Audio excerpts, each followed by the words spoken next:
Warahmatullahi wabarakatuh. Waalaikumsalam warahmatullahi wabarakatuh. Selamat pagi dan salam sejahtera buat kita semua. Baiklah, di sini kita akan belajar dengan materi perkuliahan kita hari ini, yaitu ilmu negara. Jadi, perkenalkan, nama saya Gita Lia Angkasa SHMH. Di sini saya menempuh mata kuliah ilmu negara. Oke. Sebelum kita masuk ke dalam materi kita perkenalan terlebih dahulu ya. Silakan dari yang ujung untuk memperkenalkan ini.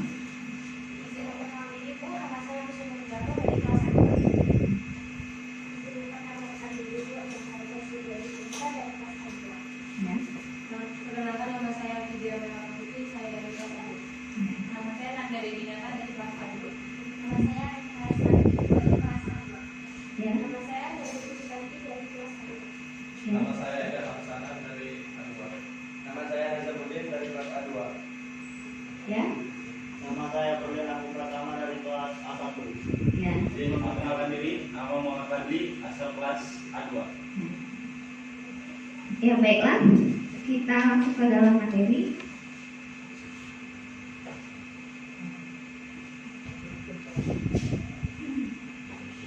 Dalam ilmu negara ini sangat perlu kita mempelajari tentang ilmu negara di Fakultas Hukum, karena memang negara itu adalah bagian dari sebuah hukum itu bisa berjalan di suatu negara tersebut, ya.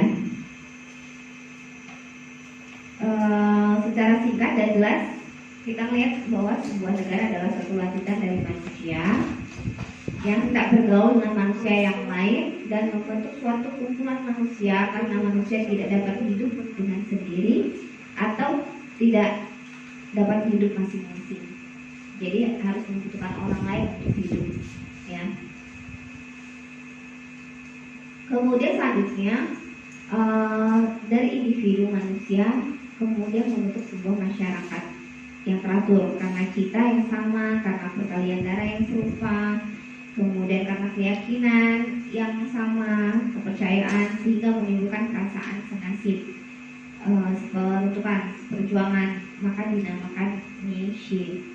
Dalam bahasa Indonesia yang disebut bangsa. Ini bisa lihat di Sambico dalam ilmu negara juga ada ya di dalam buku Sambico. Kemudian dari bangsa, kemudian pertumbuhan negara meningkat kepada sebuah negara. Berikut beberapa pengertian dari sebuah negara dari para ahli. Kita lihat dari Plato. Plato mengatakan bahwa negara adalah sebuah tubuh yang senantiasa maju, berevolusi, dan terdiri dari orang atau individu-individu. Kemudian ada Thomas Hobbes. Ini bapak-bapak dari para pakar negara ya. Mengatakan bahwa negara adalah suatu tubuh yang dibuat oleh orang banyak beramai-ramai yang masing-masing berjanji memakainya menjadi satu alat untuk keamanan dan perlindungan bagi mereka. Kemudian ada Karl Marx mengatakan bahwa negara adalah suatu alat kekuasaan bagi manusia, penguasa untuk menindas kelas manusia yang lainnya. Kemudian ada Persahabatan Kerja yang mempunyai tujuan dan kekuasaannya mengatur serta menyelenggarakan sesuatu masyarakat. Organisasi itu suatu persahabatan jabatan, fungsi atau lapangan pekerjaan. Ya. Kemudian berbicara hukum negara tidak terlepas dari hukum itu sendiri. Maka itu dapat membandingkan hubungan negara dalam klasifikasi hukum itu sendiri. Jika dilihat dari pembagian hukum Eropa, civil law yang kita ketahui itu hukum publik dan hukum privat, ya, ada penggolongan hukum publik dan hukum privat. Mana pengertian dari hukum publik itu yaitu membahas tentang kepentingan umum yang menyangkut tentang kepentingan negara berkaitan dengan hukum publik, yaitu mempelajari hal yang kita harus mengetahui objek apa yang kita pelajari, maka dari itu kita fokus objek yang akan kita pelajari dalam belajar ilmu negara ini, karena negara adalah suatu kajian yang sangat luas sekali, gitu ya. Kajian negara ini sangat-sangat luas. Kemudian ilmu negara adalah ilmu yang menyelidiki atau yang membicarakan tentang negara atau sendi pokok tentang negara dari batasan. Objek ilmu negara adalah negara dalam pengertian yang abstrak, umum, dan universal. Hal ini berarti ilmu negara mempelajari negara pada umumnya, baik yang ada di dalam konsep pemikiran para ilmuwan maupun negara yang ada dan yang pernah ada dalam keniscayaan. Itu asal mula dari sebuah negara ya. Kemudian definisi tentang ilmu negara ditemukan di atas telah memberikan sekelumit pemahaman tentang apa itu ilmu negara, dan pendidikan tentang ilmu negara dan negara tidak hanya terbatas pada definisi atau pengertian saja, melainkan juga hal lain yang berkaitan dengan ilmu negara. Dalam mempelajari ilmu negara misalnya perlu opsi kajian agar ilmu negara dapat memberikan hasil dan manfaat. Hasil yang dimaksud adalah hasil di dalam sebuah unsur-unsur dari sebuah negara tersebut. Kalau kita mengetahui bahwa ada asal mula dari sebuah negara, kemudian ada unsur-unsur dari sebuah negara tersebut. Ya, baiklah. Ya demikianlah materi kita hari ini tentang asal mula negara dan unsur-unsur dari sebuah negara. Ya. Sampai di sini ada pertanyaan? Ya. Kenalkan, nama saya Nagari Ginesa. Saya ingin bertanya, jelaskan tujuan penggunaan kekuasaan oleh negara dan dikaitkan dengan pandangan faktor tentang kekuasaan. Ya. Kalau berbicara negara itu memang tidak terlepas dari kekuasaan ya. Kekuasaan itu mempunyai kecenderungan untuk menyeleweng. Karena orang sudah berkuasa, orang sudah diberikan kekuasaan, itu lebih banyak memang penyelewengan yang terhadap orang yang sudah diberikan kekuasaan. Kemudian untuk hal tersebut dapat menimbulkan penyelewengan dalam setiap negara tersebut, maka tujuan penggunaan kuasa itu sendiri harusnya untuk melindungi, memberikan kesejahteraan, keadilan, kemakmuran bagi warga negaranya. Maka kaitan antara pandangan Lord Acton dan tujuan penggunaan kekuasaan negara adalah kekuasaan negara harus dibatasi sehingga kekuasaan tersebut tidak terlalu luas diberikan oleh satu orang. Ya, seperti itu ya. Selanjutnya.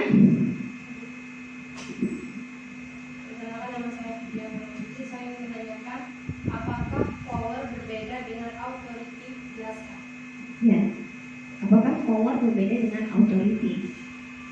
Power dengan authority, kalau power itu adalah kekuatan seseorang sehingga di dalamnya tidak ada batasan.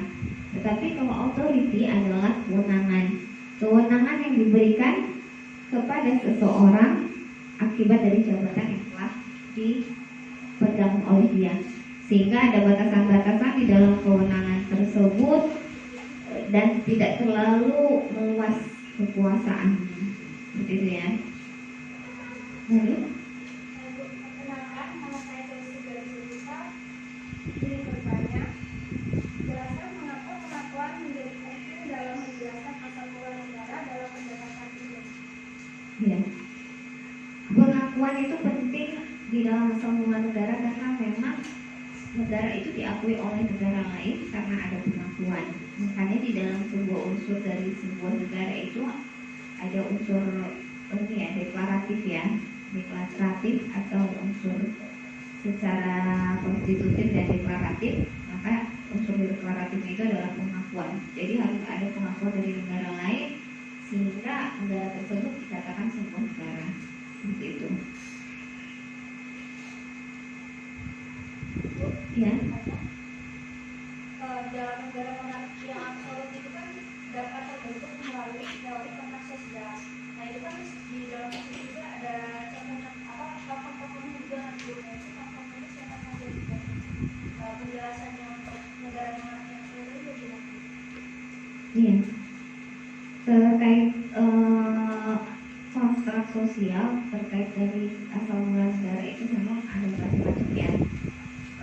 Negara itu muncul itu bisa dari perjanjian, dari kontrak sosial, kemudian dari kebiasaan dan peleburan atau pemisahan dari negara tersebut. Sehingga ada yang namanya kontrak sosial itu dikeluarkan oleh Thomas Hobbes, mengatakan bahwa seseorang itu bersama-sama di dalam suatu negara itu karena mereka mempunyai perasaan yang sama, sehingga perlu diadakannya perjanjian antara yang satu dengan yang lainnya untuk bersama-sama tinggal di tempat tersebut. dari perjanjian itulah maka orang tersebut menjadi sebuah negara. Seperti itu ya. Bu, ini pertanyaan Bu. Ya, silakan. Jelaskan perbedaan pandangan antara Thomas Hobbes dan Jack Locke dan J.J. Rawls dalam menjelaskan asal mula negara. Teori perjanjian masyarakat atau kontrak sosial menyangkut A. Keadaan alamiah, B. Spektrum unionis dan spektrum subjektionis, C. Kedudukan hak alamiah setelah adanya perjanjian, D. Sifat pemerintah yang terbentuk setelah adanya perjanjian. Ya. Ya, di dalam asal mula negara seperti saya katakan tadi bahwa banyak yang pasti munculnya negara itu banyak hal ya yang muncul, bisa dari perjanjian, bisa dari kontrak sosial, kemudian ada juga yang seperti John Locke, J.J. Rousseau itu mengatakan bahwa negara itu berasal dari pemberian Tuhan. Ada yang seperti itu gitu kan. Kemudian ada yang seperti Thomas Hobbes bahwa negara itu berasal dari kontrak sosial atau dari perjanjian antara masyarakat satu dengan masyarakat yang lain. Nah, itu bergulirnya pandangan-pandangan pakar tentang terjadinya asal mula negara. Begitu ya. Ada pertanyaan lagi? Bu, ini pertanyaan Bu. Perkenalkan, nama saya Ida Mansanan.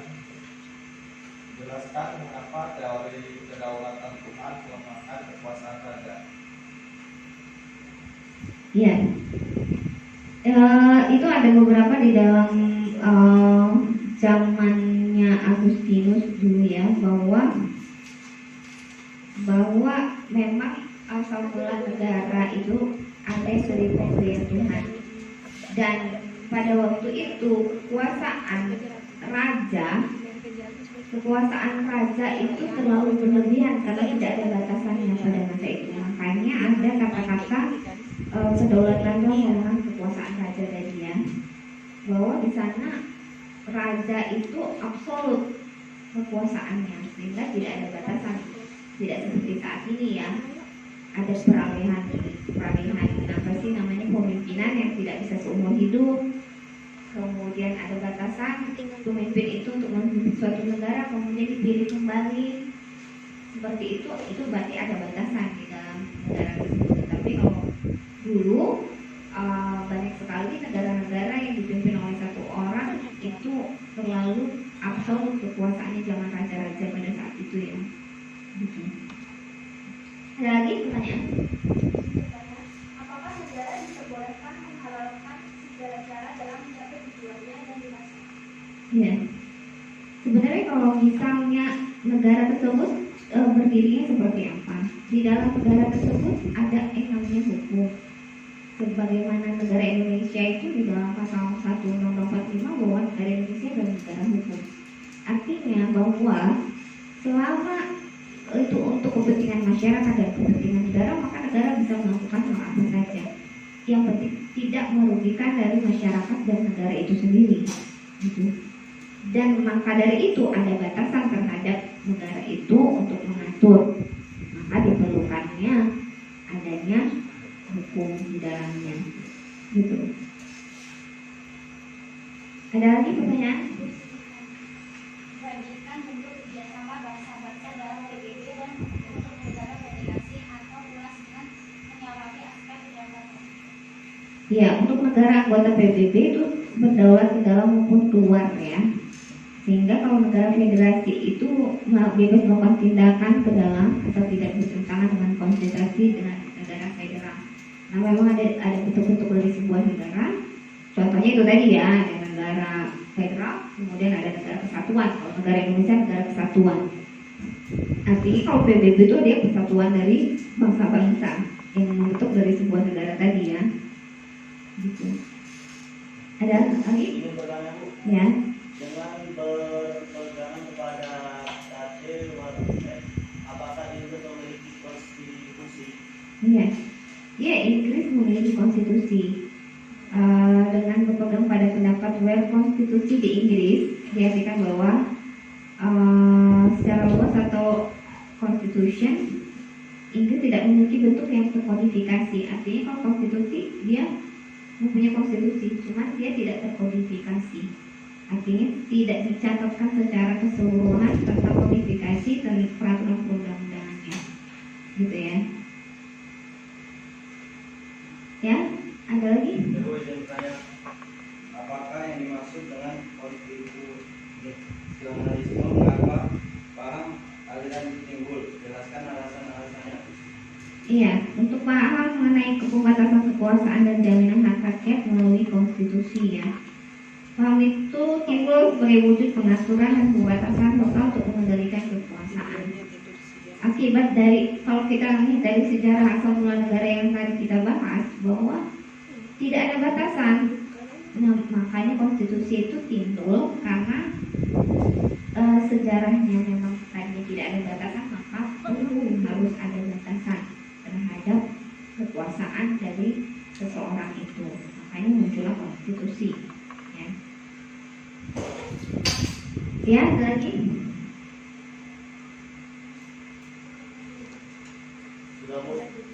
Cukup ya.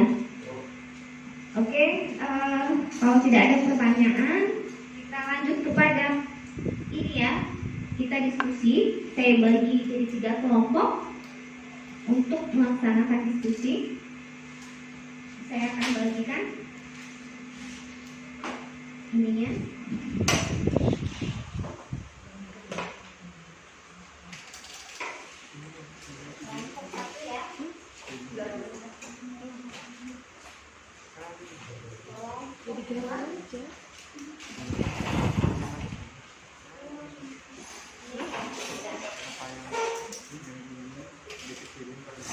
Silakan berdiskusi. Kemudian nanti setelah diskusi presentasi kelompoknya bertanya.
sebelumnya, nama saya Muslimah Zahra dari kelompok 1 ingin mewakilkan kelompok 1 hasil diskusi kami, yaitu hubungan ilmu negara dengan ilmu lainnya.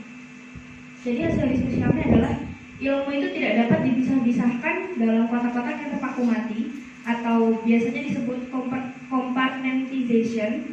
Ilmu negara itu sebagai salah satu cabang ilmu pengetahuan yang harus bekerja sama dengan cabang-cabang ilmu pengetahuan lainnya, terutama ilmu-ilmu kenegaraan, sehingga dapat saling mengisi dan juga melengkapi. Suatu ilmu pengetahuan itu tidak dapat dipisahkan dengan ilmu pengetahuan lainnya, karena tidak mungkin suatu ilmu pengetahuan berdiri sendiri tanpa berhubungan dan dipengaruhi juga oleh ilmu lainnya. Ilmu negara itu merupakan sebuah salah satu cabang dari ilmu pengetahuan sosial seperti halnya politik, hukum, kebudayaan, dan lain masih banyak. Kemudian semua ilmu pengetahuan juga pada akhirnya akan berinduk pada ilmu pengetahuan, yaitu filsafat. Oleh karena itu, ilmu negara juga tidak dapat berdiri sendiri dan harus bekerja sama dengan ilmu pengetahuan lainnya. Selain dari memiliki hubungan yang bersifat umum dengan ilmu pengetahuan lainnya, ilmu negara itu juga memiliki hubungan yang bersifat khusus dengan ilmu pengetahuan sosial yang tentunya memiliki objek juga. Sekian Bu, terima kasih.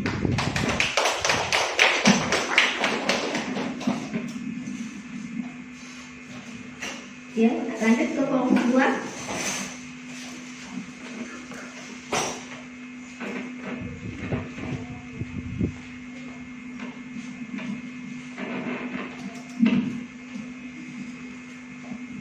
Baiklah, di sini saya ingin mempresentasikan hasil diskusi kami, Bu.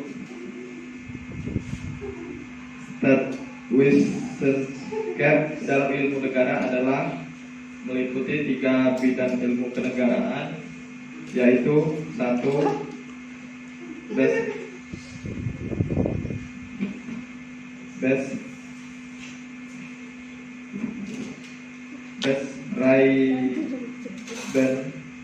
Statuwiskap adalah ilmu kenegaraan yang hanya mendeskripsikan peristiwa yang terjadi yang berhubungan dengan negara. Ilmu kenegaraan yang hanya menguraikan apa adanya tentang negara, seperti geografis, topografi, demografi, klimatologi, dan sebagainya. 2. Teoritis statuwiskap adalah ilmu yang melanjutkan kajian terhadap bahan-bahan yang dikumpulkan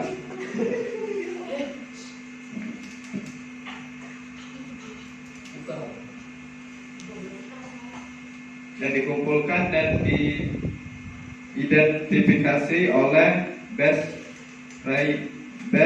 statuwiskap dengan menganalisa dan memilah ciri-ciri khusus dan menyusun hasil-hasil penyelidikannya dalam suatu kesatuan sistematis. Teoritis statuwiskap terbagi lagi menjadi 2, yaitu Allgemeinstadtrecht atau ilmu negara umum dan Besonderstadtrecht atau ilmu negara khusus. Sekian hasil diskusi kami, Bu. Terima kasih.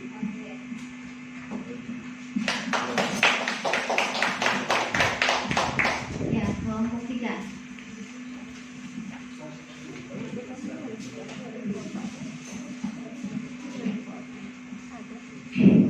Assalamualaikum warahmatullahi wabarakatuh. Saya dari kelompok 3 yang presentasikan hasil diskusi kami.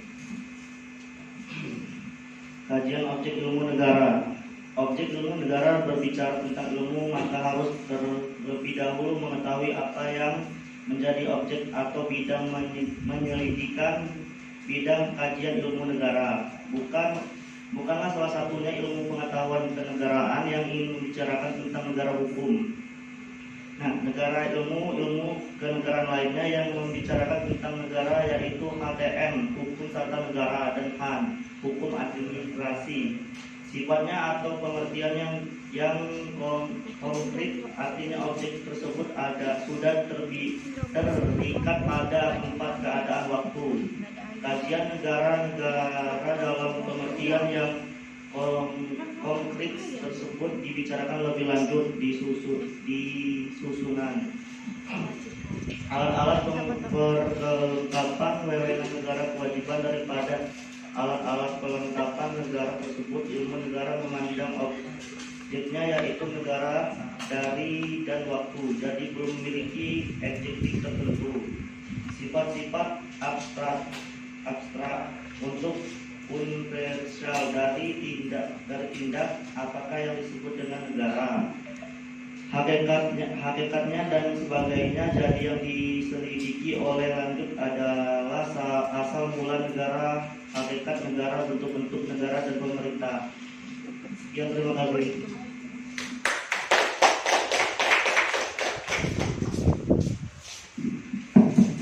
Oke, itu materi kita hari ini ya, tentang negara tadi ya, sudah kita bahas. Dan minggu depan kita lanjutkan lagi ke tentang unsur-unsur dari sebuah negara ya. Dan perkuliahan kita hari ini kita akhiri. Assalamualaikum warahmatullahi wabarakatuh. Waalaikumsalam warahmatullahi wabarakatuh.